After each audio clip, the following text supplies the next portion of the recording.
Thank you for watching. My name is Michi Salikas. My younger sister, call her Andie for short. I'm 35 years old. My sister Andie is 33 years old and has been diagnosed with a super rare form of cancer called chordoma. Her story is long and filled with tribulations.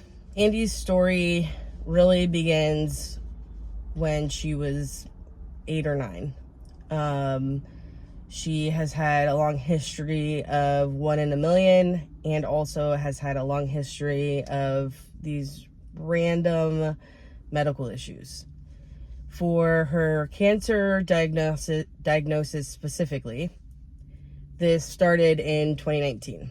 In 2019, Andie had shaved half of her head right here towards the side. And she's always had really, really long hair, really long, straight, black, Hispanic hair, really beautiful, and wanted to be edgy. And so she cut her hair on the half side of her head because my hair was short. I had been shaving my head for a while. It's really cool. Not as in like, oh, I'm so awesome, but like heat. We live in Florida. And she started having a lot of neck pain and started having a lot of migraines and headaches, which is not a typical symptom that Andie has in general.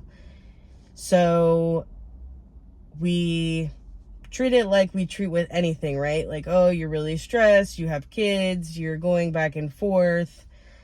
And, you know, maybe she thought that because she had shaved her head, the weight of her hair on one side was causing it because she was tilting or walking differently.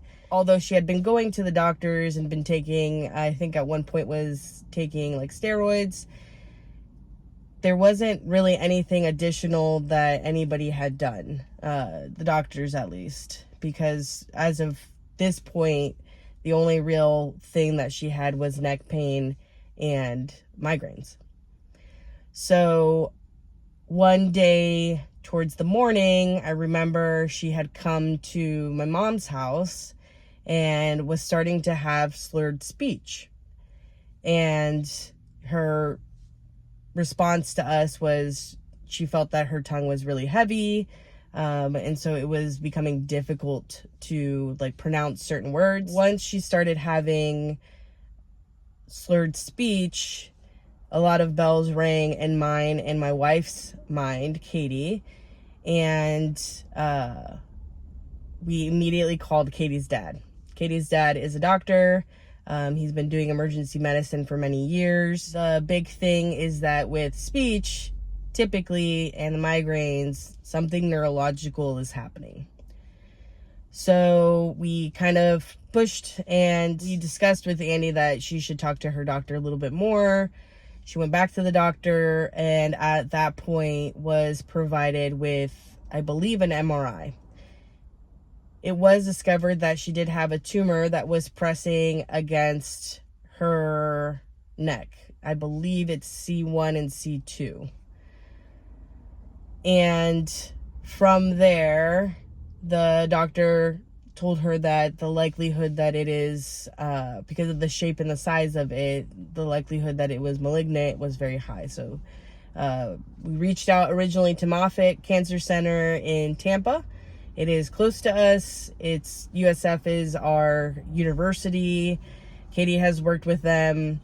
At that point, we found the diagnosis being chordoma.